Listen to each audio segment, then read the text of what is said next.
The purpose of this podcast is to educate and inform. It does not provide legal advice. It does not create an attorney-client relationship. While the host is not a lawyer, the content is overseen by licensed counsel. If you need help with a legal matter, you should always consult with a qualified attorney. Whether you are a nurse, an engineer, a physician, or a real estate professional, your license is your livelihood. But when a complaint or a notice of investigation lands in your inbox, the decision of when to call a lawyer and which lawyer you call could be the difference between a simple and quiet remedial order and a public career altering sanction.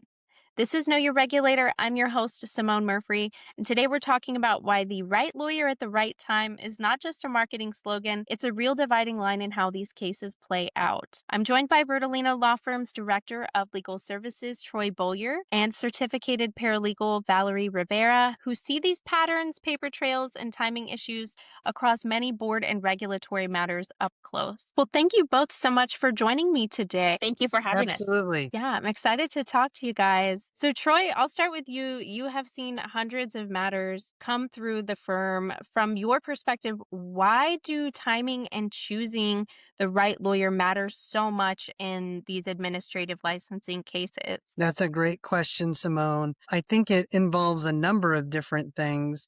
One is that, the law has a lot of requirements. They have a lot of rules and processes, and those are set on timers, right? And so when your case starts, you may not know it, but your ability to raise arguments, defenses, follow required processes all starts to tick. And it depends on your case and which agency you're in front of, but those are real live constraints to your case that have an impact on what you can talk about with the judge, raise with the agency, what defenses and arguments you can bring up. And when you don't do those in a timely and in the manner that's required by the law, you lose the right to bring those things up. So it's a huge issue that as time goes along, your rights, your options, your strategies actually start to shrink. Yeah, no, I can see that. And Valerie, you are in the middle of the paper flow on these cases. From the paralegal side of things, what do you see when someone comes in early on versus coming in later? So, early clients give time to gather records, identify deadlines, contact witnesses, and also develop mitigation strategies. Later, in reactive clients may end up with missing documents, short deadlines, a damaging record. And although some clients retain general lawyers in criminal defense or other civil litigation law firms, the clients often do not realize how much licensing consequences matter and are different than an actual a lawyer practicing general law as opposed to administrative law. Yeah, no, it's a really nuanced process for sure. I've learned that in just the 3 years that I've been here. So I want to take a look at a couple real world scenarios. We've got the proactive early caller. We've got the one who kind of waited or hired the wrong lawyer first. And then we've got the client who calls only after the severe damage has been done. And Valerie kind of nailed it. That's more reactive than proactive. So let's start with the worst case scenario, that a client who hires counsel after the damage is essentially like already done. Troy, what have you seen in this type of situation as an attorney? Well, the thing is you don't know what you don't know, that old saying, right? And so often there are legal issues, evidence issues, strategy issues. You might be very knowledgeable in your profession, in your industry, but you just don't have legal knowledge and training, right? You didn't go to law school, and that's perfectly fine. But when you are doing something on your own and you don't have that right kind of legal counsel, you're missing that huge aspect of the case. Maybe there's just a flat out legal issue, a jurisdictional issue that just flat out prevents this case from being able to go forward. But if you're not aware of that and you don't have a lawyer who understands those concepts and can advocate for you about that, then that is something you're going to be completely unaware of. And you might lose the opportunity to bring that up because, again, timing and procedure and process is important. So that's definitely one thing. The other thing I think is evidence. There are a lot of evidence issues that need to be addressed early on. Like Valerie mentioned, getting witnesses lined up, getting documents in the right format so that they can be admitted under the rules of evidence. Again, not having that training in how do I make a hearsay objection? How do I authenticate a document? All these are things that lawyers get trained in, they take classes on, and they learn how to do. And when you try and do that on your own, you risk not being able to get in the evidence you want, or the other side being able to introduce evidence that shouldn't be admitted into the record and is harming your case. Yeah, so sounds like some really big consequences can arise out of that. Valerie, what do you see in these worst case scenarios on your side? With our clients who come later on in the process, I see their stress heightened due Hmm. to the fact that we have missing critical exhibits, very little evidence, statements, and documentation that provide little to no context as to what actually occurred, or what is going on with their matter. And the client is especially frustrated at seeing what happened or what little options they have, and they could have had previously, as opposed to where we're at in their current matter. The tight and unforgiving deadlines and emotional strain that I see our clients deal with, it's an added factor to them already being out of work. So if we were retained early on in the matter, it would allow us the opportunity to help them and further mitigate and document and everything for the record early on in the process. Yeah, and you mentioned not being able to work because that is sometimes a consequence of an investigation or, a temporary suspension, things like that. And so that can just kind of make it, like you said, a lot more.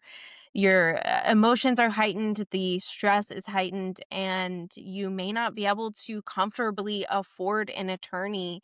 But as you'll see, as we're talking about it, it's definitely crucial to preserving your license, preserving your ability to stay employed in your current role in your industry. So let's look at a little bit less of a reactive situation, sort of the middle of the road here.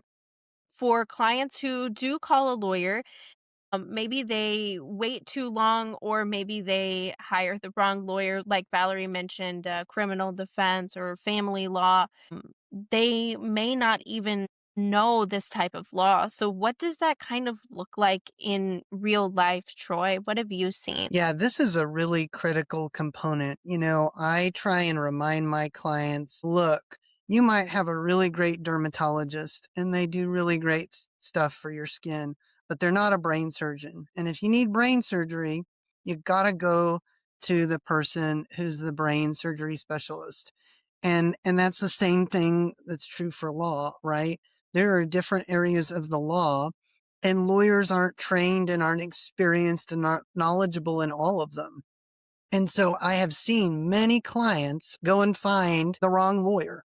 They had a great experience with their divorce attorney, and that attorney is very good at divorce law, but they don't know anything about this other area of law, administrative law, and how to advocate in front of state agencies. And so what you see is lawyers who are ill-equipped and probably shouldn't take the case. They do anyway. And what ends up happening is they leave things out. They forget key legal requirements that are unique to administrative law. They're not familiar with the agency personnel or the board members or the panel members because they don't deal with and interact with them regularly. So they don't understand those dynamics. That makes it difficult to prepare their client, you as a witness, or the other witnesses in the case, and it can have really significant repercussions. I've seen a lot of clients at the end of the day, because they waited or they picked the wrong lawyer, the remedy that they end up with at the end is, well, maybe they have a malpractice claim against their former lawyer who probably shouldn't have taken the case. But in terms of their license, the damage has already been done, and it's very hard to come back from that. Yeah, I can definitely see that. Valerie, what have you seen on your side? So on my side with clients, I see that we often have to reconstruct missing evidence or determine mitigating factors after the board has already developed a strong narrative of our client and the action or complaint that took place. It's very hard at this stage because we have to work against those limits and revisit earlier case stages to determine, the plan going forward.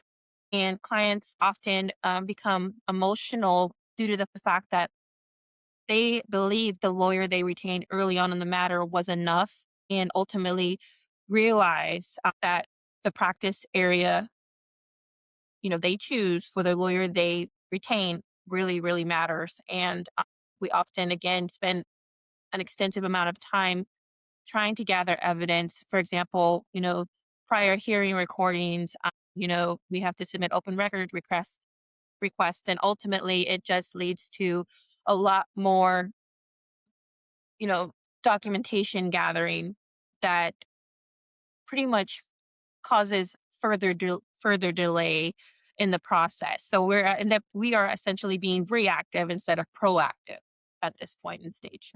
Simone, that's a great point. If I can amplify Please. on what Valerie is saying, is that it ends up costing you more money, right?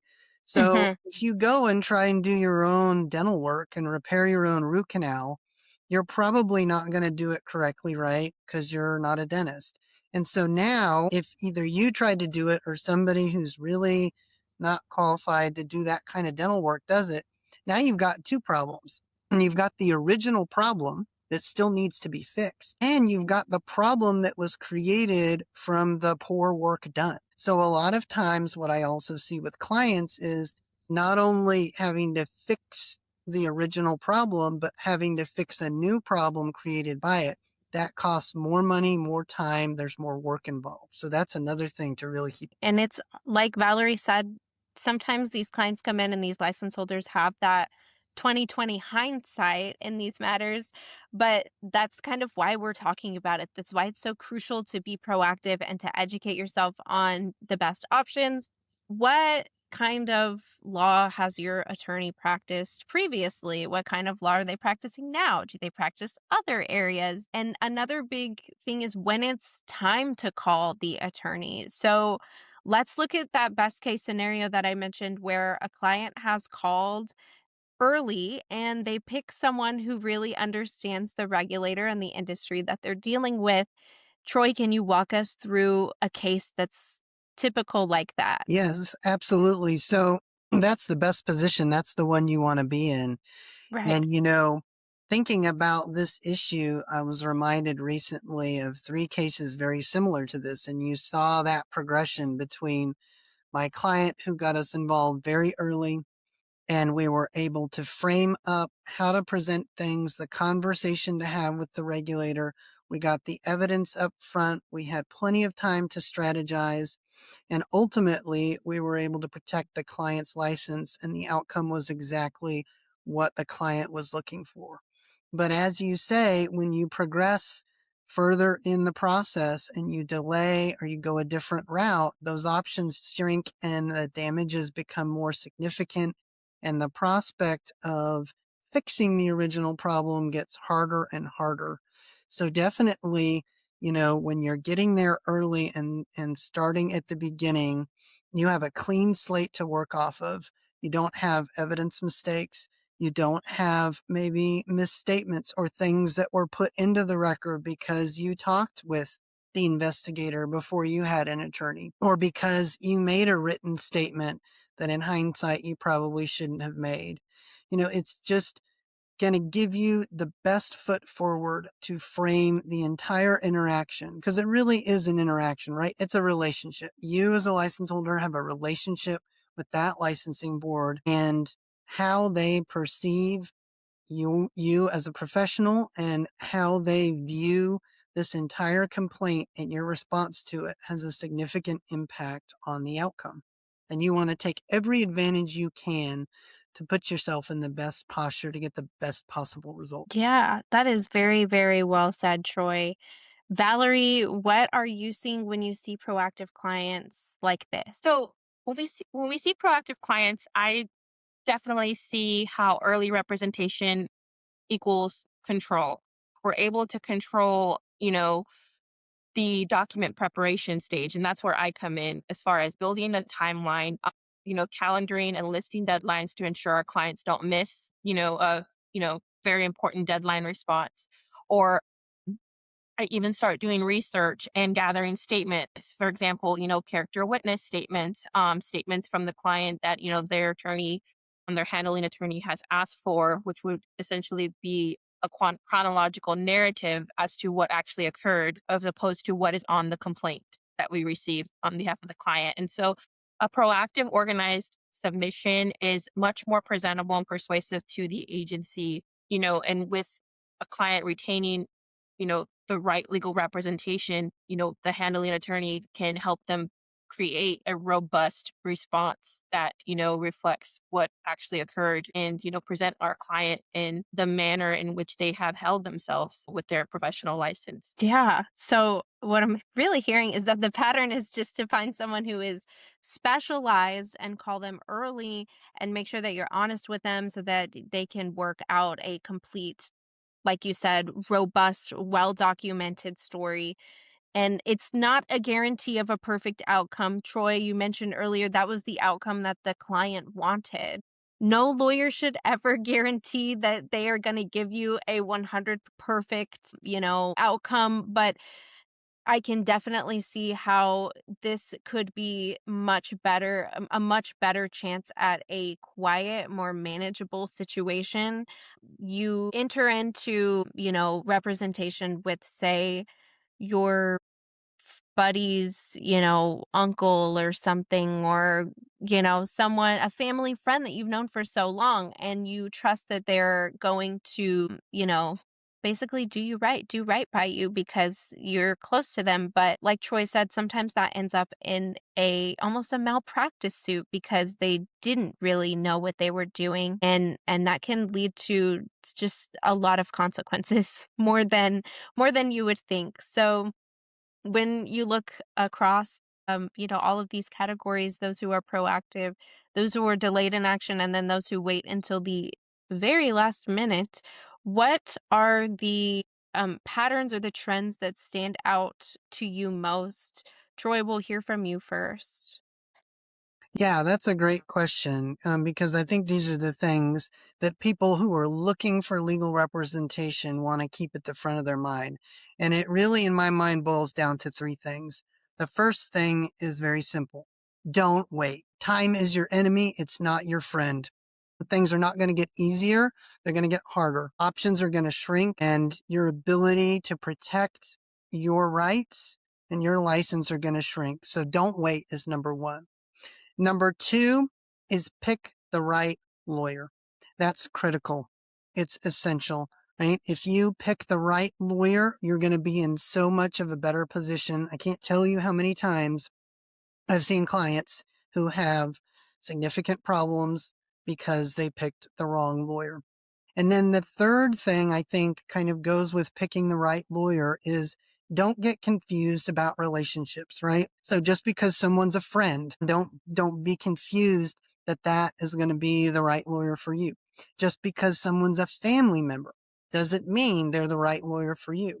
Someone who you've worked with before who was really good at business contracts or handling your best friend's divorce, whatever it may be, they may have been good for those situations, but that does not mean that they're the right fit for your licensed defense matter that requires particular, unique skill, knowledge, and education. So if you keep those things in mind, don't wait, pick the right lawyer, and don't confuse prior relationships with what you need today. I think you'll be in the best position to effectively protect your license when you get a complaint from your regulator. Yeah, again, very well said. I think you really spelled it out for the audience. Valerie, is there anything that stands out to you? So, what stands out to me is that professionals often fail to act in the early stages of receiving a complaint, an investigation or a hearing notice. And what I would like to stress is it's very important for the professional not to ignore communications from your board and to take matters into your own hands, or don't take matters into your own hands or assume that things can be fixed at every stage in your case. It's very Hmm. important for you to contact an attorney who specializes in that, in this specific law, and as soon as possible. I remember just discussing with Troy last week and stating it kind of reminds me of like when you're, let's say, for example, you accidentally set yourself on fire and, you got to stop, drop, and roll. I feel like there should Hmm. be an equivalent to like stop, process, and seek, legal representation, just so you know that you have, covered, all aspects, and you can have somebody guide you and assist you along the way. The attorney that specializes in that specific kind of law, of course, is very knowledgeable. They is out there to help you, and paralegal that is assigned to that specific attorney is also very knowledgeable in helping gather and prepare the document necessary for your, robust response that your attorney will draft and submit on your behalf. Yeah, I think too, the just overall emotional aspect of it is sort of overlooked because the attorney can be that almost that buffer, that translator, if you will, for you, and just give you they're shouldering the burden with you, and they're going through this process with you. And I think that is sometimes just underrated when we're talking about these things. It doesn't have to be this all encompassing, just worst period of your life, total stress, crash out, I'm so glad you you mentioned can, that. yeah, you Yeah. can hire an attorney to help you with that, and they Yes. can give you that peace of mind. But like you said, don't wait to see if it's going to blow over, and don't just assume that anyone can handle it, because like we've mentioned, there can be some severe consequences to that. So, yeah. Absolutely. When clients often contact us, and I usually handle their onboarding calls as well, the first thing that almost all of them mention is how much stress and anxiety they're under. And then you also have the clients who do receive a notice and are aware they have a deadline, and it's just one of those things. And honestly, some of us are guilty of it, where they just are like not ready to deal with it. Again, like you Mhm. said, it's just so important to handle it very early on and just seek help and allow your legal team to take that stress, take that anxiety, and, you know, basically, again, let us help you. Yeah, right? Let Yeah. them run with Let, it, and yes. they can handle it. They're equipped to handle it. And so I think that's just, like I said, an important aspect of choosing your attorney, of choosing them at the right time, and overall your peace of mind in this process. I agree. Well, thank you guys so much for joining me. As we wrap up, I just want to give you both a huge thank you to, revealing kind of what this looks like behind the scenes and how crucial timing and your choice of attorney is. It really shows up when we sit down and we break down these potential outcomes, these processes. The earlier that you involve regulatory counsel, the more options you have, the more complete your record is, like you mentioned, Val, and the better your chances are overall at protecting your license and your livelihood. Thank you, Simone. Yes, I couldn't agree more. Thank you, Simone. This was great, and I'm really glad that this is getting out to the community just so they know and they're aware. Me too. Thank you, guys. Well, as we wrap up, I want to give a huge thank you to Valerie and Troy for giving us a behind the scenes look at how crucial timing and your choice of attorney are. It really shows up when you break down these potential outcomes. The earlier that you involve the right regulatory counsel, the more options that you have, the more complete your record is, and the better your chances of protecting your license and livelihood. Stay ahead and in the know with Know Your Regulator. Be sure to subscribe for reminders and never miss an episode that can protect you and your license. Until next week, stay inspired and continue engaging with your regulatory agency. Know Your Regulator, the podcast that inspires you to engage.